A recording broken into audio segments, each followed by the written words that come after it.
master diplomat, and a military genius. This is the story of Queen Njinga, the warrior queen of Ndongo and Matamba.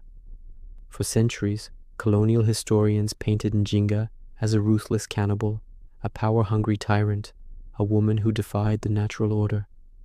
But who was she, really? Was she the monster they described, or was she a brilliant leader fighting for her people's survival?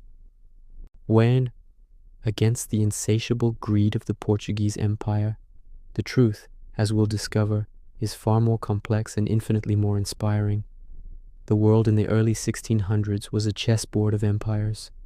The Portuguese, armed with muskets and an unquenchable thirst for wealth, had established a foothold in West Central Africa. Their primary target was the Kingdom of Ndongo, a prosperous state in modern-day Angola. The Portuguese sought not just territory, but people.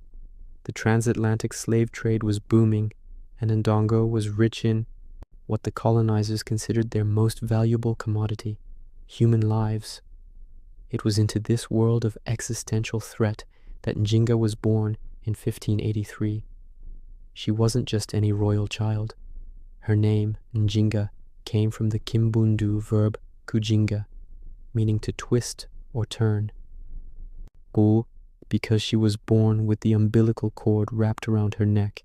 A local sage prophesied this meant she would be a proud woman, destined for greatness. Her father, King Mbande Angola, saw her potential early on.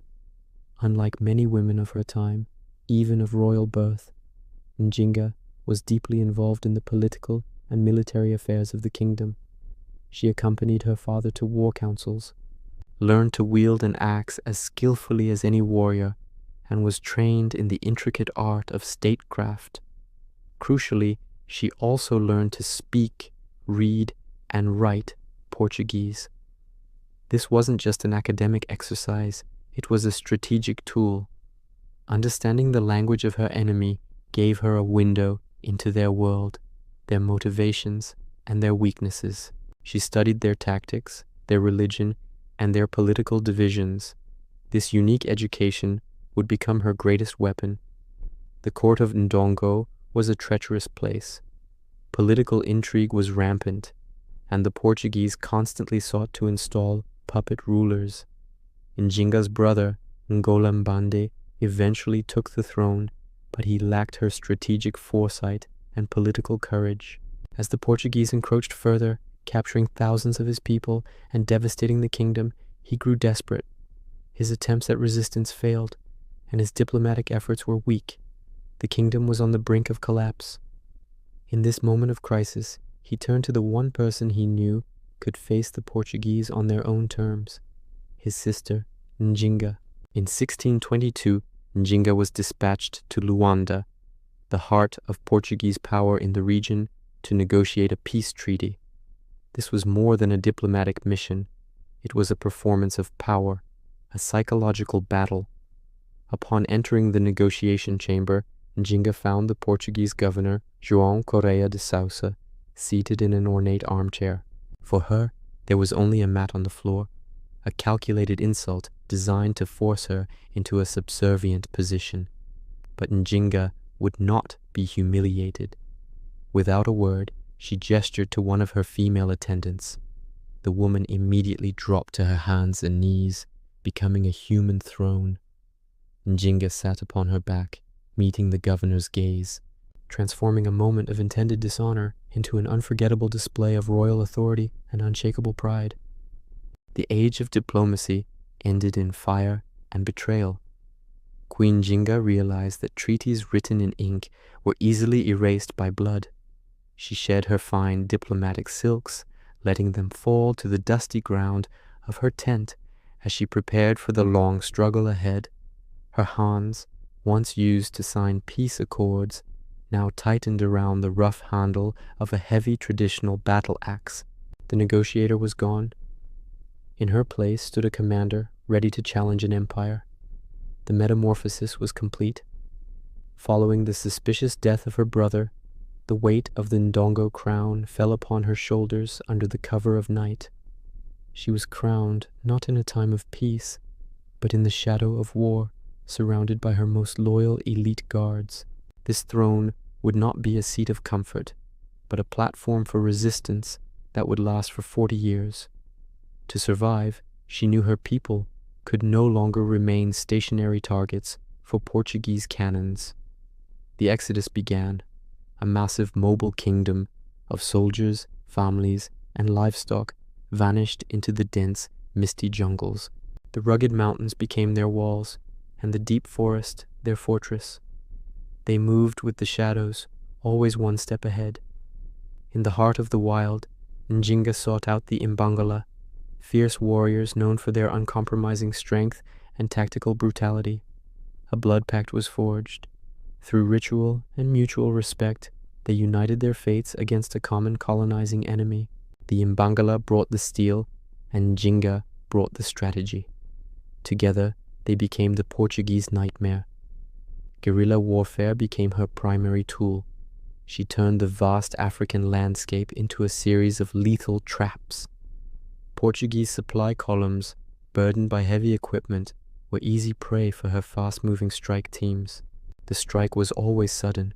Warriors emerged from the green wall, striking with precision before the smoke of the first gun could clear. By the time reinforcements arrived, the forest was silent once more. Njinga's forces had vanished back into the foliage. This resistance was more than just survival. It was the foundation of a new nation. She established the kingdom of Matamba. Matamba became a flourishing hub, a defiant city built deep within the interior where freedom could finally take root. Queen Njinga's legacy remains a testament to the power of adaptation and the unyielding spirit of African resistance.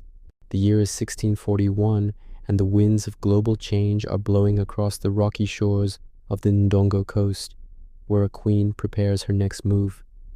Seeking to break the Portuguese stranglehold, Queen Njinga looks toward the horizon as massive Dutch ships, with their colorful sails, appear on the shimmering sea.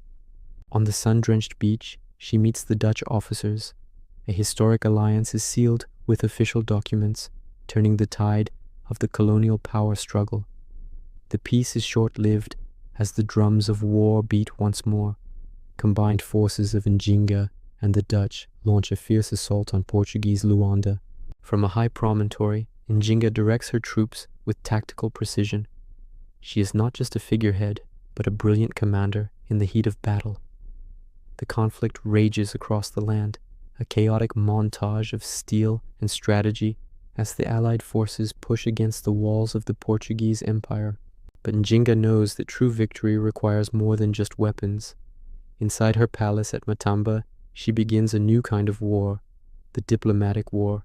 She dictates a sophisticated letter to a scribe, her gold crucifix catching the light. She's playing a masterstroke, appealing directly to the Pope in Rome. The royal seal of Matamba is pressed firmly into hot wax. This letter will travel across oceans to claim her place among the Christian monarchs of Europe. The strategy works. A grand audience is held as Vatican envoys arrive in Matamba, their presence a formal recognition of her sovereign, independent kingdom. In the shadows, Portuguese diplomats watch with mounting frustration. They are legally paralyzed, unable to attack a nation now blessed by the Holy See. Njinga's faith was her shield, a political masterpiece that secured her people's safety and established Matamba as a legitimate power on the world stage. The year is 1656. Now 80 years old, the legendary queen prepares to sign the final treaty of peace with a weary and defeated Portugal. With a hand that has held both the sword and the scepter, she signs the document. Sovereignty over Ndongo and Matamba is finally officially confirmed. She sets the pen down with a cold, quiet dignity. Decades of struggle have concluded in a total diplomatic triumph for her people. Peace brings a new era of prosperity. Matamba transforms into a vibrant center of trade, where markets overflow with the fruits of a secure land. New roads are built and fields are cultivated without the fear of invasion. Njinga has built more than a kingdom. She has built a legacy. Walking among her subjects, she is met with immense fervor. She is the mother of the nation, the woman who stood against empires and won. As the sun sets on her life, her story begins its journey into eternity, from a living legend to a symbol that transcends time.